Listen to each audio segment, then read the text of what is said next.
What can a millionaire, a cowboy, and a hillbilly have in common? One answer is a yen to go to the moon.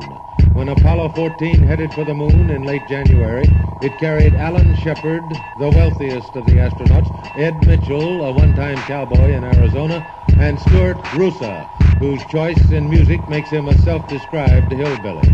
A crisis developed shortly after launch when the astronauts had trouble linking the moon lander and the command ship. There are 12 docking latches, and to successfully dock, we would need 3 to work. If we're not able to extract the lunar module, I repeat, our lunar landing mission would not be possible.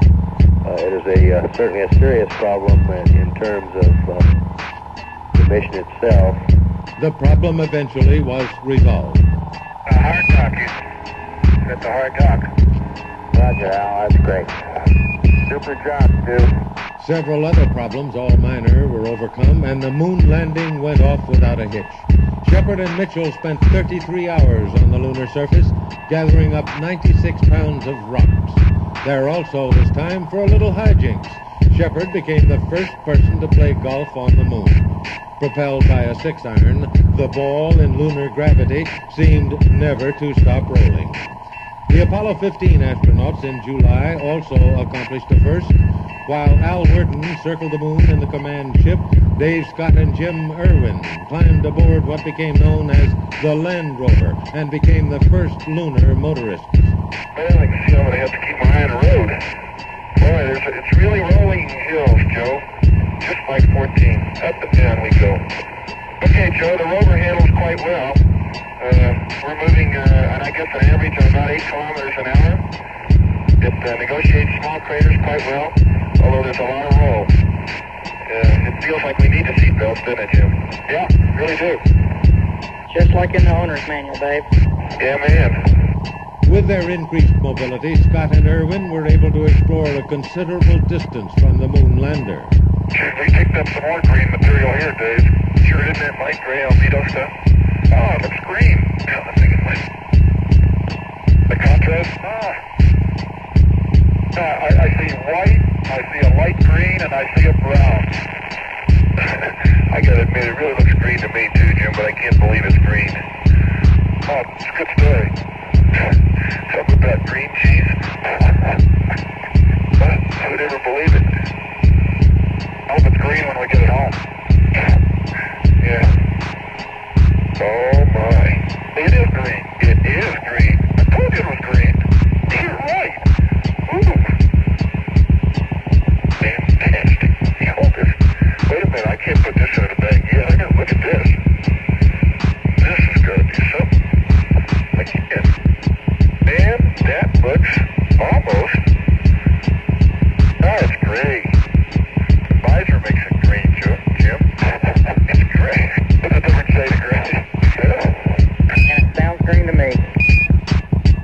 Any disappointment at not finding green rocks, if not green cheese, was quickly overcome. Look at that. Look at the glint. Almost see twinning in there. Guess what we just found? Guess what we just found? I think we found what we came for. Crystalline rock, huh? Yes, sir. You better believe it. Yes, sir. Pledge in there. Almost all pledge. Should I see it? As a matter of fact,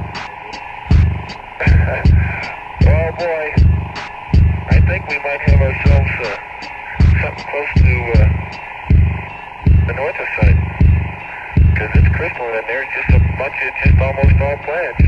What a beaut. That is really a beauty, and there's another one down there. Yeah, we'll get some of these. Joe, this crater is a gold mine. And there might be diamonds in the next one. Yeah, babe. What they found, a crystalline anorthosite, may have been a fragment of early lunar crust. In contrast to the American triumphs, a Soviet space flight ended in tragedy, one incidentally that also could affect the U.S. program. After 24 days of orbiting the Earth, 3 cosmonauts pulled away from a space station and headed for home. As their ship entered the Earth's atmosphere, all was well. The landing went off without a hitch.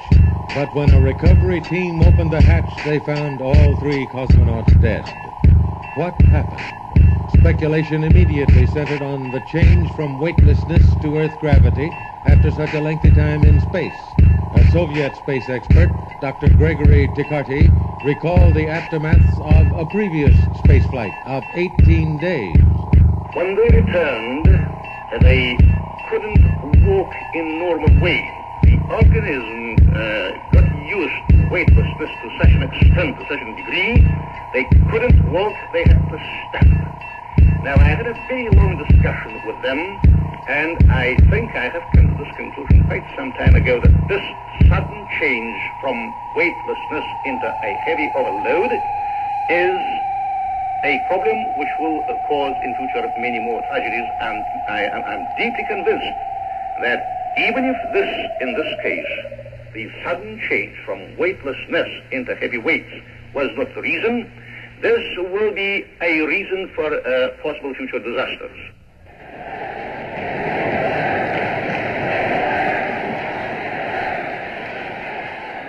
By now, dealing with